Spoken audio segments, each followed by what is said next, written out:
Natasha Akpoti-Uduaghan's sexual harassment petition against Godswill Akpabio. Rivers Assembly summons electoral boss and Rsiec fixes August 9, 2025 to conduct a fresh local government poll. Court adjourns further proceedings in alleged fraud case brought against former Senator Andilba. On the foreign scene, Donald Trump suspends intelligence sharing with Ukraine amid military assistance pause. Good evening. This is news at 7 on Western Spring Television. I am Timitope Adjijolaoluwaola. The Senate Committee on Ethics, Code of Conduct and Public Petitions has dismissed Senator Natasha Akpoti-Uduaghan's sexual harassment and abuse of office petition against Senate President Godswill Akpabio, declaring it dead on arrival. The committee on Wednesday cited procedural violations and legal constraints during the probe session. The chairman of the committee, Senator Nedai Matwen, cited Order 40 of the Senate Standing Orders, explaining that Akpoti-Uduaghan signed the petition herself rather than having it endorsed by another individual, thereby rendering it procedurally invalid. Additionally, he noted that the matters raised in the petition were already before the court, making them sub judice and beyond the Senate's jurisdiction. Meanwhile, Akpoti-Uduaghan failed to appear before the Senate Committee on Ethics, Privileges and Public Petitions on Wednesday, which is investigating her conduct during last week's plenary session. The female lawmaker had previously engaged in a heated exchange with Akpabio over seat allocation. At the committee meeting, the chairman, Senator Nedai Matwen, expressed disappointment over Akpoti-Uduaghan's absence, stating that the Senator Natasha was duly invited to the meeting. Refer to the floor, based on our rules, to look into a matter that will affect us by one of our colleagues, distinguished Senator Darama, against one of our distinguished colleagues as well, Senator Natasha Akpoti-Uduaghan. We waited. Unfortunately, she's not here, but I hope that as we continue this procedure, that she will join us. Before I continue, may I allow my colleagues to introduce themselves to you and then start with the hearing. Thank you. When the good camera, lens camera, no lens camera, should I report a walking? Now you have good camera working now.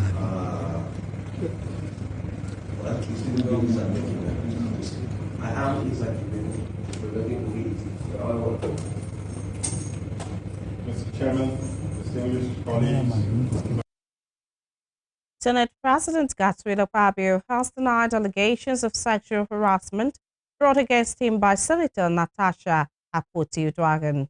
He reacted to the allegations on Wednesday at the resumption of plenary in the Senate after a week's recess. Dismissing the allegations, Senator Akpabio said at no time did he ever harass any woman. The Senate President, who said he had been inundated with calls on the matter since February 25 and that he was aware of the growing social media discourse, urged Nigerians, the media and social media users to refrain from drawing conclusions and instead awaits the court's decision on the matter. However, immediately after his remarks, Senator Akpoti-Uduaghan raised a petition under Order 940, accusing the Senate President of sexual harassment and abuse of office. She requested permission to step forward and formally lay the petition before the chamber. The Senate subsequently referred the petition to the Committee on Ethics, Privileges and Code of Conduct, directing it to review the matter as soon as practicable. The Senate was hit by controversy in February when a seat rearrangement escalated into a confrontation between Senator Akpoti-Uduaghan and the state Senate President. The dispute over the seat has sparked tensions within the Senate, leading to the allegation of sexual harassment by Senator Akpoti-Uduaghan. and raising fresh concerns about decorum and conduct within the legislative body.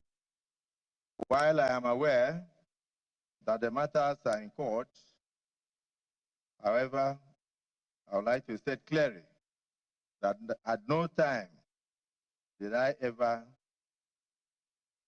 attempt any sexual harassment on the said distinguished Senator Akpotiuduaghan Dragon or any other woman. I and my siblings were raised very well by my late single mother. She died in year 2000 through very difficult times, and I therefore have the highest regards for women.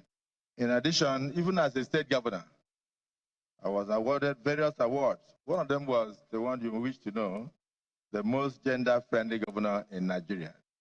I served between 2007 and 2015.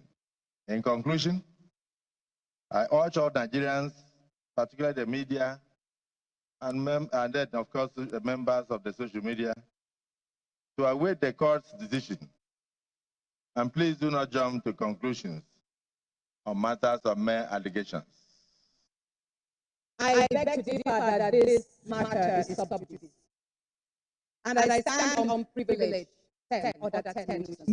No, sorry. Dear Senate President, please, with due respect, do you mind I have raised an order 10 privileges, sir, please?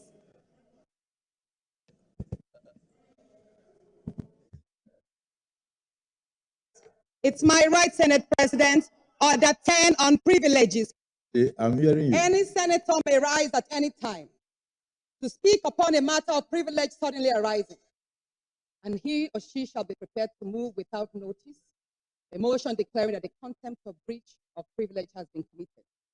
I stand and I believe herefore, sir, that your denial, your refusal to accept and treat my petition before the Senate Committee on Ethics and Privileges and Abuse of my privileges, and I say forth, that this matter is not sub judice, it is not before the court. The matter before the court is on the defamation and cyberbullying statements made by your special assistant on new media, Mr. Patrick Umfom, who addressed my decent outfits as transparent, thereby depicting that I walk sedulously and naked to the chambers. That is the nature of the petition, of the case in court. This petition, sir, has never been filed. The petition that alleges, or should I say, accuses you of making sexual harassment moves, abusing your office, and making malicious obstructions to my legislative functions has not been tendered anywhere before, no court in Nigeria. So, sir, I would appreciate if you kindly accept my petition and forward same to the Ethics and Privileges Committee so it could be treated. Thank you, sir.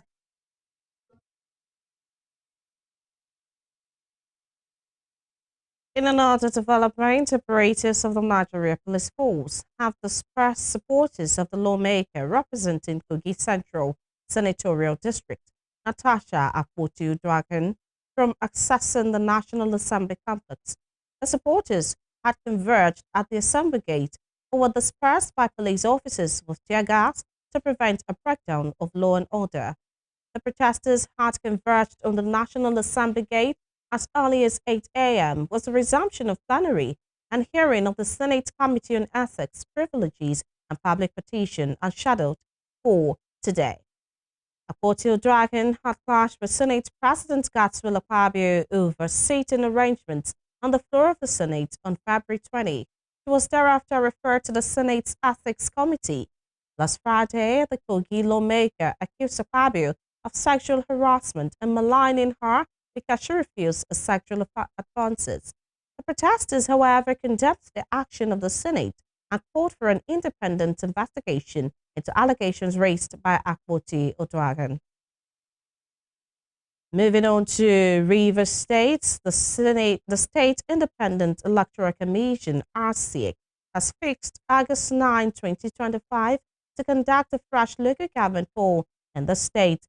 The Chief Electoral Commissioner, Adolphus Anebeli, announced this at a stakeholders meeting on Wednesday.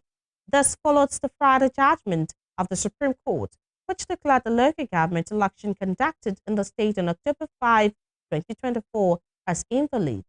On Sunday, Rivers State Governor Siminalayi Fubara assured the people of the oil-rich state that his administration will implement the Supreme Court's verdict after carefully reviewing its certified true copy.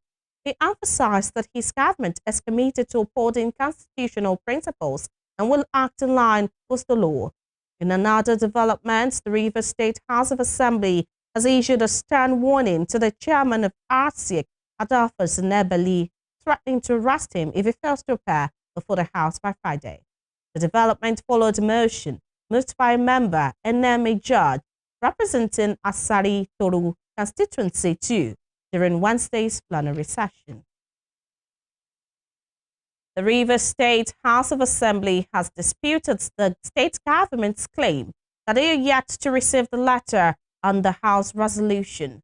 The Speaker's principal secretary said the letter was dispatched to the Government House on the 3rd of March by FedEx Courier Delivery Service. But when the courier arrived at the gate of the Government House, the person who received a call from inside was instructions not to accept or receive but to return to the sender. This followed Monday's resolution of the Rivers State House of Assembly to give Governor Fubara 48 hours to present the 2025 appropriations bills to them. But the state government said they were yet to officially receive the letter containing the resolution.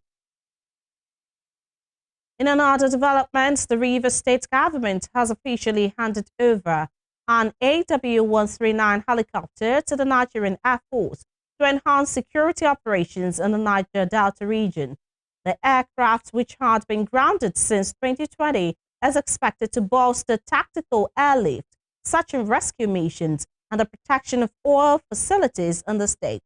During the handover ceremony at the Air Force Base in Port Harcourt, Rivers State Governor Siminalayi Fubara describes the move as a demonstration of the government's commitment to safeguarding the state and Niger Delta at large.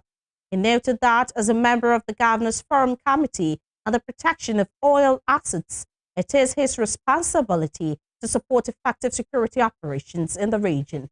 Governor Fubara explains that the helicopter had remained grounded due to contractual issues as the company managing it failed to remit funds to the state government.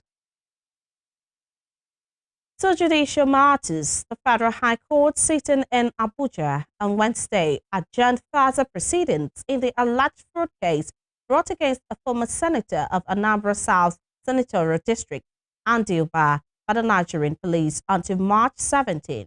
Justice Inyang Ekwo adjourned the matter to allow the amended charge to be served on the former senator and the other defendants in the suit. In the amended charge dated March 4, Uba faces 2 counts bordering on an alleged 400 million naira fraud. At the resumed sitting, Lukman Anthony appeared for the Nigerian police, while CF Odiniru represented the defendants. The prosecution counsel, Anthony, informed the court that the matter was scheduled for arraignment and that the charge had been amended. Justice Ekwo, however, directed that the amended charge be served on the first and second defendants and adjourned the matter accordingly. A federal high court sitting in Kaduna State has ordered the interim forfeiture at the sum of 1.37 billion naira, allegedly diverted from the coffers of the state government into a private account during the administration of former Governor Nasir El-Rufai. The money allegedly diverted into an account belonging to Indo-Kaduna Marts JV Nigeria Limited was part of the funds released for a botched light rail project in Kaduna State during the past administration. The presiding judge, Justice H. Buhari, issued the forfeiture order on February 28, 2025, following an ex parte application brought before the court by the Independent Corrupt Practices and Other Related Offences Commission, ICPC, which traced the diverted funds to a private bank account. ICPC had on February 14, 2025, filed an expert application to the Federal High Court seeking the recovery of the money. The commission argued that the light rail project was never executed under the El-Rufai administration, thereby depriving the people of Kaduna State of the benefits of the rail transportation system, which the fund was meant for. The case has been adjourned to April 8, 2025, for interested people who may want to claim the money to make the case before the court. The Federal Capital Territory Minister, Nyesom Wike, has arrived in Milan, Italy, ahead of a series of official engagements aimed at fostering collaboration in agriculture and vocational education. Wike's Senior Special Assistant on Public Communications and Social Media, Larry Olayinka, confirmed the minister's arrival in a statement released in Milan on Wednesday. According to the statement, Wike departed Abuja on Tuesday night and touched down in Milan at approximately 4:30 a.m. on Wednesday. He was received by the charge d'affaires of the Embassy of Nigeria in Italy, Ambassador Mustafa Mohammed. During his visit, the FCT minister is scheduled to meet with the president of the Lombardy region, Attilio Fontana, on Thursday. The meeting is expected to explore possible collaborations in agriculture, vocational education, and strategic partnerships to drive development in the Federal Capital Territory. Christians in Nigeria today joined millions of their counterparts worldwide to observe Ash Wednesday, which signifies the beginning of Lent, one of the most significant periods in the Christian liturgical calendar. As early as 6 a.m. in Osun State, Catholics attended church programs to receive ashes on their foreheads in the shape of a cross. The ashes, made from the burnt palms of the previous year's Palm Sunday, serve as a solemn reminder of human mortality and the need for repentance. Speaking in an interview with Rave FM News, the parish priest of St. John the Baptist Catholic Church, Agumbelewo Oshobo, Reverend Father Julius Soladoye, said Lent is a period of reflection and sacrifice.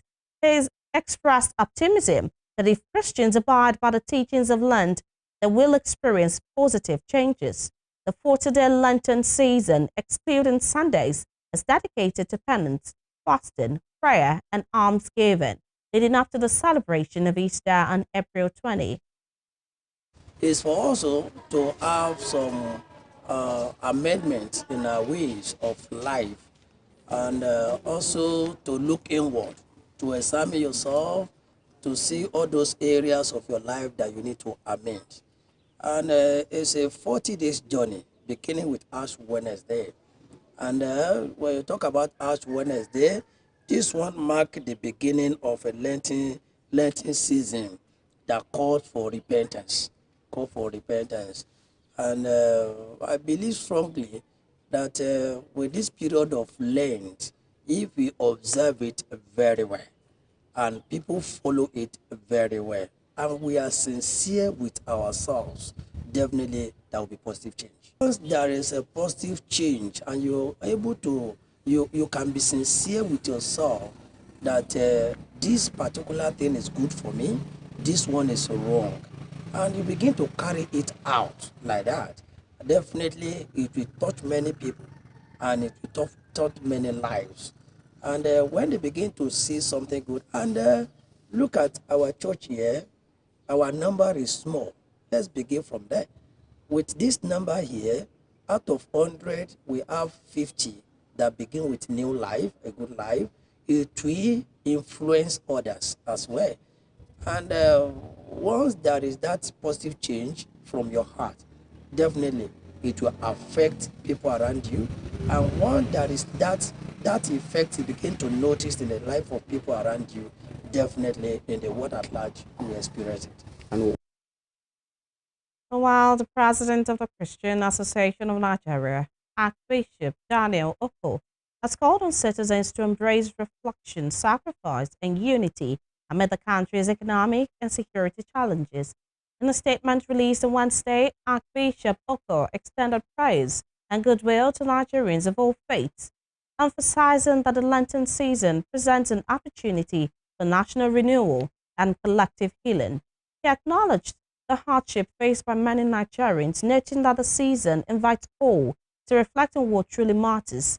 The CAN president also encouraged Christians to approach the season with sincerity, while calling on Nigerians of all religious backgrounds to embrace the spirit of renewal.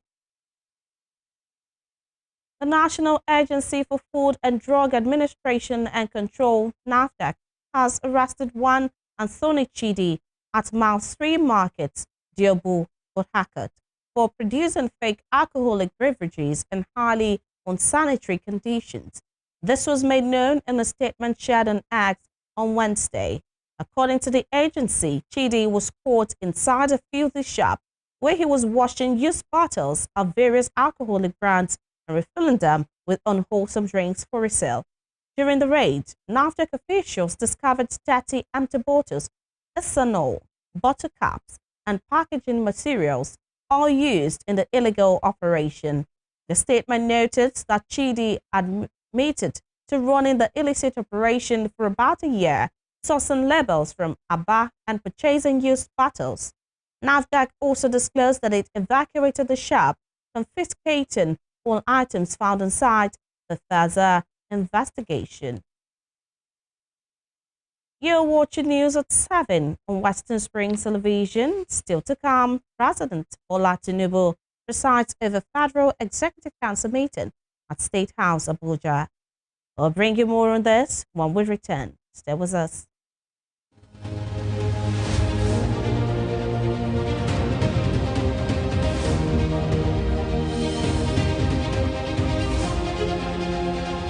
Of our headlines. The Senate Committee on Ethics, Code of Conduct and Public Petitions has dismissed Senator Natasha Akpoti-Oduaghan's sexual harassment and abuse of office petition against Senate President Godswill Akpabio, declaring it dead on arrival. The Rivers State Independent Electoral Commission, Rsiec, has fixed August 9, 2025 to conduct a fresh local government poll in the state. The Federal High Court sitting in Abuja on Wednesday adjourned further proceedings in the alleged fraud case brought against a former senator of Anambra South Senatorial District, Andy Uba, by the Nigerian police until March 17. On the foreign scene, United States officials have confirmed that President Donald Trump has suspended intelligence sharing with Ukraine on top of the pause in military assistance. President Bola Tinubu on Wednesday presided over the Federal Executive Council meeting at the State House, Abuja. Wednesday's meeting is the fourth in 2025 and the 25th in the administration since the inaugural session held on August 28, 2023. The Minister of Information and National Orientation, Mohammed Idris, had on Monday revealed that the council members will converge again on Wednesday for another meeting. Before the meeting, the prominent Secretary of the Cabinet Affairs Office, Mansour Okop, who represented the Secretary to the government of the Federation, led the members to observe a minute's silence in honor of two departed former ministers, Edwin Clark, who passed away on February 17, 2025, and Adenike Oyagbola, Nigeria's first female minister, who died on February 28, 2025, at the age of 93 years. President Bola Tinubu has approved the appointment of Adeladun Olarinre and Mukhtar Mohammed as new permanent secretaries to fill existing vacancies in the Federal Civil Service. Director of Information and Public Relations, Office of the Head of the Civil Service of the Federation, Eno Olotu, revealed this in a statement released in Abuja on Wednesday. Olarinre will represent Oyo State, while Mohammed will serve as the representative for the Northwest Geopolitical Zone. Olotu emphasized that the appointments followed a rigorous and transparent selection process aligned with the administration's commitment to meritocracy, excellence, and competence in the civil service. In December 2024, the federal government appointed 8 new permanent secretaries to the Federal Civil Service from Abia, Bayelsa, Ebonyi, Enugu, Gombe, Kebbi, Rivers, and Kaduna to fill existing and impending vacancies across various states and geopolitical zones. On the foreign scene, United States officials have confirmed that President Donald Trump